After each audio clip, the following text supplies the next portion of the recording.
آپ کو معلوم ہے اللہ کے رسول ایک قبر کے پاس سے گزر رہے تھے, وہاں ایک عورت بیٹھی ہوئی تھی جس کا بچہ انتقال کر گیا تھا اور وہ اپنے بچے کی قبر پر بیٹھ کے رو رہی تھی. اللہ کے نبی نے اس سے کہا اللہ کی امانت ہے, لے لیا, چلو تم صبر کرو.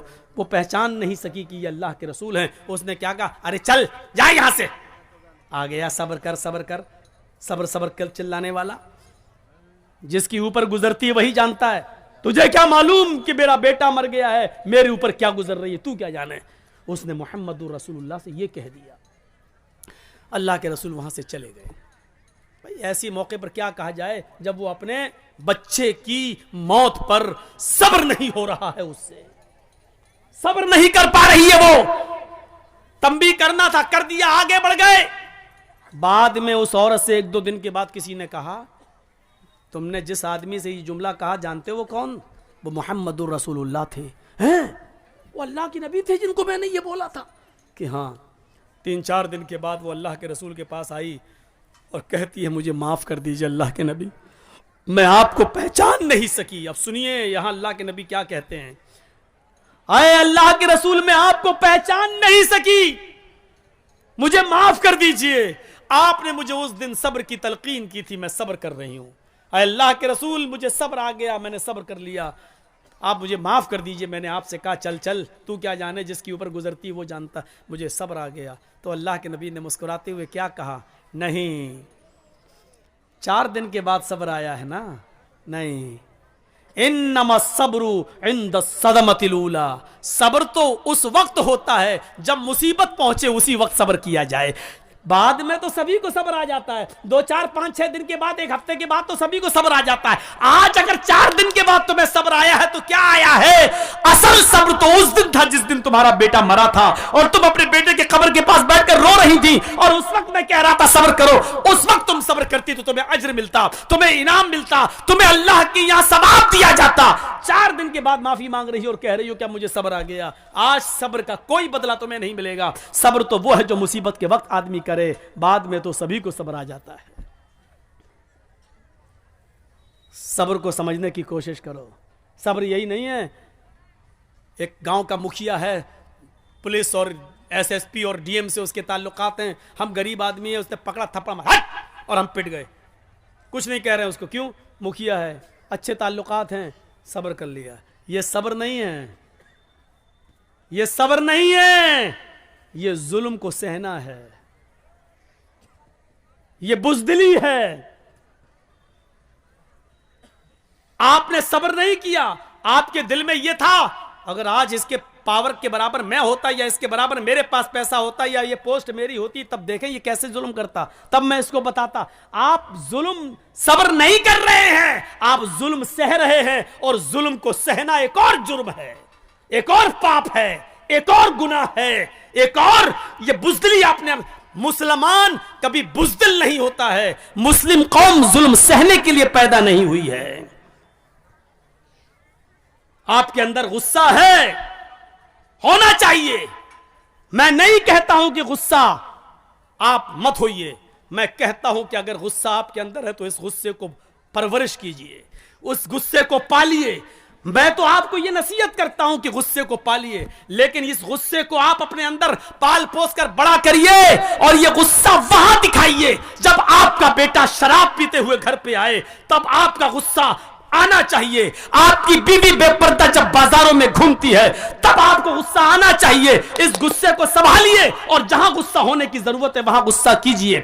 یہاں غصے کی ضرورت ہے, یہاں آپ کی بیٹی بے پردگی کے ساتھ گھوم رہی ہے, موبائل لیتی ہے, اپنے جیجا کی موٹر سائیکل پہ بیٹھ کے بہنوئی کے ساتھ سفر کر رہی ہے, اور دیور کی موٹر سائیکل پر بھابھی بیٹھ کر جا رہی ہے.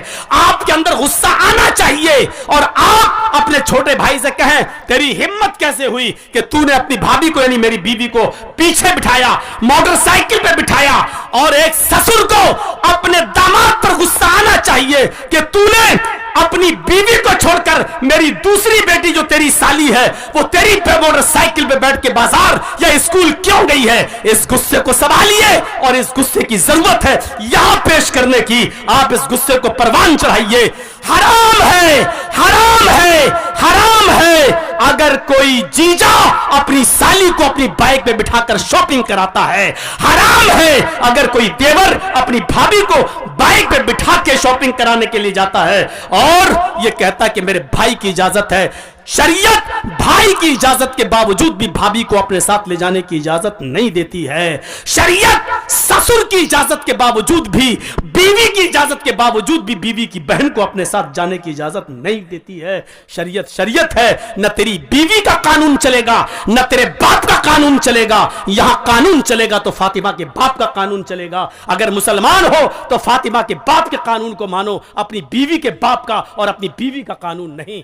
شریعت شریعت ہے، کسی کے باپ کی جاگیر نہیں ہے۔ مجھے جو کہنا تھا کہہ دیا، جس کو برا لگتا رہے۔ اگر برا لگتا ہے تمہیں تو اللہ کی قسم میں کامیاب ہو گیا، اگر میری بات تمہیں چبھی ہے تو اللہ کی قسم میں اپنے جلسے میں کامیاب ہو گیا، اور اگر میری بات کا برا نہیں لگا تو ہمیں سوچنا پڑے گا کہ ہمارا جلسہ کامیاب ہوا ہے یا نہیں ہوا ہے، کیونکہ جب برا ہی نہیں لگ رہا ہے تو اس کا مطلب یہ ہے کہ آپ وہی کرو گے جو کرتے آ رہے ہو، اور جب وہی کرنا ہے جو کرتے آ رہے ہو تو پھر یہ جلسہ بیکار ہے، آپ کا یہاں بیٹھنا بیکار ہے، رات کے 1 بجے 1:30 بجے 2 بجے تک یہاں بیٹھ کر اپنی آنکھیں پھوڑنا بیکار ہے، کیونکہ آپ کو کوئی ثواب نہیں ملے گا۔ میرے پیارے ساتھیوں، دین سننے آئے ہو نا، قرآن حدیث سننے آئے ہو، اس قرآن و حدیث کی ایک بات یہ بھی ہے، اور گرہ باندھو، اِنَّا عَذَابًا یوم القیامتی، اِنَّ اشد عذابًا یوم القیامتی المصورون۔ یہ یاد کریے، اور جتنے لوگوں کے موبائل مولانا جرجیز کی طرف لگے ہوئے ہیں سنیں، ان اشد الناس عذابا یوم القیامت المصورون، قیامت کے دن سب سے سخت عذاب، سب سے خطرناک عذاب اس آدمی کو دیا جائے گا جو دنیا میں تصویریں کھینچتا ہوگا، جو دنیا میں سیلفیاں لیتا ہوگا، جو دنیا میں ایک اپنے موبائل سے، اپنے موبائل کے کیمروں سے کسی مولوی کی تصویر لیتا ہوگا یا کسی کی بھی فوٹو کھینچتا ہوگا۔ اِنَّا أَشَدَّ النَّاسِ عَذَابًا، میں حدیث پڑھ رہا ہوں، مسلم شریف کی حدیث پڑھ رہا ہوں، قیامت کے دن سب سے زیادہ سخت، معمولی عذاب نہیں، ہلکا عذاب نہیں، اِنَّ أَشَدَّ النَّاسِ عَذَابًا، عذاب کے اعتبار سے سب سے زیادہ سخت عذاب اس کو دیا جائے گا، المصورون، جو دنیا میں تصویریں کھینچتا ہوگا، تصویریں بناتا ہوگا۔ کھینچو، آؤ، میں نے کسی کو اجازت نہیں دی، اور اس کے باوجود بھی اگر کوئی میری تصویر کو کھینچ کر اپنے ساتھ اگر لیتا ہے تو وہ سن لے اور سمجھ لے، اور اس جلسے کی اس حدیث کو سنانے کے بعد بھی اگر کوئی لے گا تو وہ یاد رکھے کہ اس نے نہ قرآن کو اہمیت دی ہے، نہ محمد الرسول اللہ کو اہمیت دی ہے، اس میں اور وسیم رضوی میں کوئی فرق نہیں، وہ بھی نبی کو نہیں مانتا، تم بھی نبی کی حدیث کو نہیں مان رہے ہو، کوئی فرق نہیں ہے۔ اب لیجئے جلسہ ختم کرنے کے بعد میری سیلفی دیکھیں کتنے لوگ لیتے ہیں۔ میں نے کہہ دیا کہ اس میں اور وسیم رضوی میں کوئی فرق نہیں۔ اب جو محمد کا شیدائی ہوگا وہ میرا فوٹو نہیں لے گا، جو وسیم رضوی کا بھائی ہوگا وہ پھر بھی کھینچے گا۔ اب دیکھتا ہوں کہ کون محمد کا شیدائی ہے اور کون وسیم رضوی کا بھائی ہے، اب دیکھنا ہے مجھے۔ کھینچو فوٹو، نہیں مثال دینا چاہتا تھا لیکن آج دی ہم نے۔ آئے ہو جلسہ سننے، مذاق بنا کے رکھ دیا ہے دین کے جلسوں کو، مذاق بنا کے رکھ دیا ہے۔ پرچونی کی دکان، کرانہ مرچنٹ کی دکان سمجھ لیا، جو سمجھ میں آیا وہ عمل کریں گے، جو نہیں سمجھ میں آیا چھوڑ دیں گے۔ یہ تمہارے باپ کی جاگیر چل رہی ہے۔ اسلام کے جو ہمیں پسند ہے وہ عمل کریں گے، جو پسند نہیں آیا وہ چھوڑ دیں گے، نہیں چلے گا۔ شریعت تو محمد رسول اللہ کی ناپسند کو بھی ناپسند نہیں مان رہی ہے، یاد ہے؟ اللہ کے رسول کا معمول تھا، عصر کی نماز پڑھ کے آپ اپنی ساری بیویوں کے گھر جاتے تھے، تھوڑی تھوڑی دیر کے لیے آپ کی جتنی بیویاں موجود تھیں ان کے گھر جاتے تھے، اور حضرت زینب کے گھر تھوڑا زیادہ بیٹھ جاتے تھے۔ کیوں؟ کہ کسی جگہ کچھ ملتا نہیں تھا، اور زینب کیا کرتی تھیں، جو آپ کی بیوی تھی زینب بنت جہش، وہ کیا کرتی تھیں، ان کے پاس شہد تھا تو شہد کا شربت بنا کر اللہ کے نبی کو پلاتی تھی، تو بھوکے رہتے تھے، نہیں ملتا تھا۔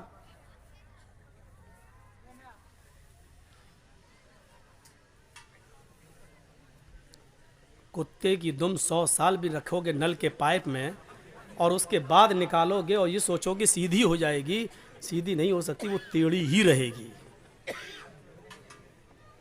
بالکل کتے کی دم سیدھی نہیں ہو سکتی ہے. ایسے ہی اتنا کہنے کے بعد بھی اس کا ضمیر دیکھو وہیں سے اٹھ رہا ہے، لگ رہا ہے مودی کا باپ ہے. کوئی پرواہ نہیں. ارے جب اتنا پیشاب لگتا ہے تو بیٹھتے کیوں ہو؟ اب اللہ جانے پیشاب کرنے گئے ہو یا موبائل پہ بات ہو گئی ہے فلاں جگہ ملیں گے، سب یہاں ہیں.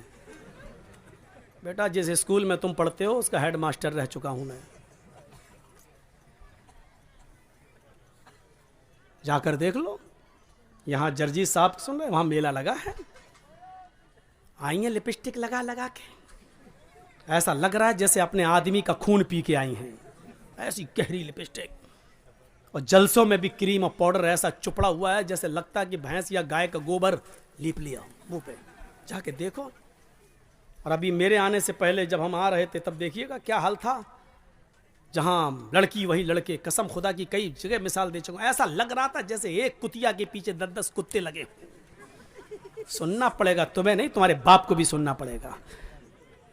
ایسا لگ رہا ہے جیسے ایک کتیا کے پیچھے 10 کتے. موبائل لے کے وہ ادھر بولا وہ ادھر جا رہا ہے. حقیقت میں لگ رہا ہے جیسے ایک کتیا کے پیچھے 10 کتے. تو اپنی والی ہمیں دکھا دے، میں اپنی والی تجھے دکھاؤں، یہ میری والی ہو تیری والی ہے. ایسا لگ رہا ہے. یہ حالت بنا رکھا. جلسوں میں بھی ہو رہا ہے، جلسوں میں بھی. کیا بول رہا تھا میں، بتائیے تو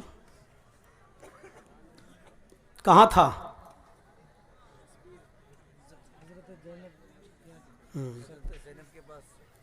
وہ کہہ رہا تصویر کی بات تو نکل گئی. اب حضرت زینب بنت جہش کے یہاں گئے، بھوکے رہتے تھے تو وہ کچھ شہد کا شربت بنا کر اللہ کے نبی صلی اللہ علیہ وسلم کو پلاتی تھی. تھوڑی دیر ہو جاتی تھی. جس کی کئی بیویاں ہوں تو بیویوں میں تو آپس میں ٹسن رہتی ہی ہے. اچھا ان کے زیادہ کیوں بیٹھ جاتے ہیں، ہمیں اتنا ٹائم کیوں نہیں دیتے ہیں؟ تو ساری بیویوں نے صلاح کر لی. کیا صلاح کی؟ کہ اللہ کے رسول جس کے پاس بھی جائیں گے، زینب کے گھر سے نکل کے جس کے بھی پاس جائیں گے، ساری بیویاں نبی کی یہ ایک ہی بات بولیں گے کہ آپ کے منہ سے تو مغافیر کی ایک پودا ہوتا ہے، مغافیر ایک جڑی بوٹی ہوتی ہے، اس کی بدبو آ رہی ہے آپ کے منہ سے. تو اب اللہ کے نبی زینب کے گھر سے نکلے، دوسری بیوی کے یہاں گئے. انہوں نے کہا اللہ کے نبی آپ کے منہ سے تو بدبو آ رہی ہے. بدبو کہاں سے آئے گی؟ پھر آپ دوسری بیوی کے پاس گئے، انہوں نے بھی کہا بدبو آ رہی ہے. جب ساری بیویاں ایک ہی بات کہیں گی تو دماغ تو قبول کر ہی لے گا نا کہ اس کا سبھی ایک ہی بات کہہ رہی ہیں تو اس کا مطلب بدبو. اور نبی اکرم کو بدبو سے سخت نفرت تھی. خوشبو بھی آپ اتنی لگاتے تھے کہ پسینہ بھی ٹپکتا تھا تو خوشبودار بن جاتا تھا. جس نبی کی حالت یہ ہو وہ بدبو کو کیسے پسند کرے؟ تو کہا کیا کھا کے آئے ہیں آپ زینب کے گھر سے؟ کہا شہد کا شربت پی کے آیا ہوں، اسی لیے بدبو آ رہی. تو اللہ کے نبی نے کہہ دیا آج کے بعد شہد کو میں ہاتھ نہیں لگاؤں گا، شہد مجھ پر حرام، نہیں پیوں گا آج کے بعد، نہیں کھاؤں گا. تو شہد کو اللہ نے حلال کیا اور نبی نے کیا کہہ دیا؟ آج کے بعد میں شہد کو ہاتھ نہیں لگاؤں گا. غور کرو، تم اپنی مرضی سے جو چاہو پسند کر لو اور جو چاہو چھوڑ دو، وہ اسلام نہیں ہے. اللہ کے نبی نے شہد کو ناپسند کر دیا اور کیا کہا؟ آج کے بعد میں شہد کو نہیں پیوں گا، جاؤ شہد مجھ پہ حرام. فوراً آسمان سے جبرائیل وحی لے کر آ گئے اور کیا کہا؟ یا ایھا النبی لما تحرم ما احل اللہ لک. اے محمد صلی اللہ علیہ وسلم، اللہ نے جس چیز کو آپ کے لیے حلال کیا ہے، آپ کون ہوتے ہیں اس کو حرام کرنے والے؟ لما تحرم ما احل اللہ لک. آپ نے اس چیز کو اپنے اوپر حرام کیوں کیا ہے جس کو اللہ نے حلال کیا؟ اس قرآن کی آیت سے آپ کو پتا چل رہا ہے کیا مطلب ہوا؟ اس کا مطلب یہ ہوا کہ اللہ کی طرف سے اگر کوئی چیز حلال ہے تو اس کو حرام کرنے کا اختیار اور حرام کرنے کا پاور محمد رسول اللہ کو بھی حاصل نہیں ہے. تو پھر ہمیں اور آپ کو یہ کیسے حاصل ہو جائے گا کہ ہمیں جو پسند ہو وہ عمل کر لیں اور جو چیز ہمیں پسند نہیں ہے اس پر ہم عمل نہ کریں؟ جو چیز میری مرضی کے مطابق ہو اس کو ہم مان لیں اور جو چیز میری مرضی کے مطابق نہ ہو اس کو ہم چھوڑ دیں. یہ کیسے ہو سکتا ہے جب نبی اپنی مرضی کے خلاف شہد کو حرام نہیں کر سکتے اپنے اوپر؟ جب نبی کو یہ پاور حاصل نہیں ہے تو تمہیں یہ پاور اور ہمیں یہ پاور کس نے دے دیا ہے؟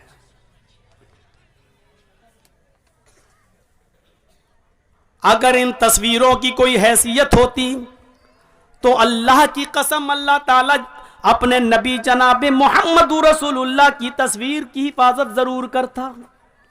لیکن دیکھ لو دنیا میں عیسائی بھی موجود ہیں، عیسائیوں کے پاس عیسیٰ کی تصویر موجود ہے، یہودیوں کے پاس موسیٰ کی تصویر موجود ہے، داؤدیوں کے پاس داؤد علیہ السلام کی تصویر موجود ہے، ابراہیم کو ماننے والوں کے پاس ابراہیم کی تصویر موجود ہے، سب نے ہندو بھائیوں کے پاس کرشن جی کی، رام چندر جی کی، شنکر جی کی، گنیش جی کی، ان کی تصویریں موجود ہیں۔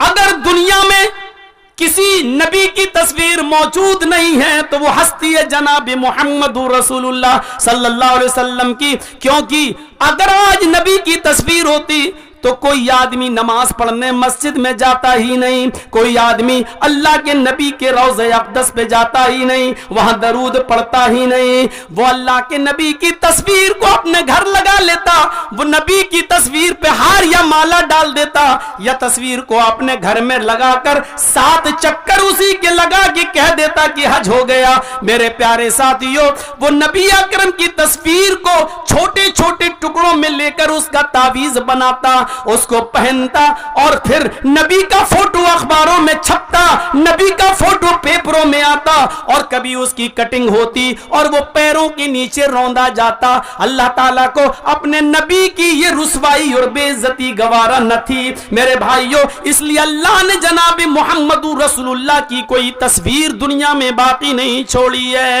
نبی کا کوئی فوٹو باقی نہیں چھوڑا، بلکہ نبی کی زبان سے یہ کہلوا دیا، اِنَّا أَشَدَّ النَّاسِ عَذَابًا يَوْمَ الْقِيَامَةِ الْمُصَوِّرُونَ۔ دنیا میں قیامت کے دن جہنم کے اندر سب سے سخت عذاب اس کو دیا جائے گا جس نے دنیا میں تصویریں بنائی ہوں گی، تصویریں کھینچی ہوں گی۔ اس سے کہا جائے گا ان تصویروں میں تو جان ڈال، ان تصویروں میں تو روح ڈال، اور ظاہر ہے کہ ان تصویروں میں وہ روح ڈال نہیں سکتا۔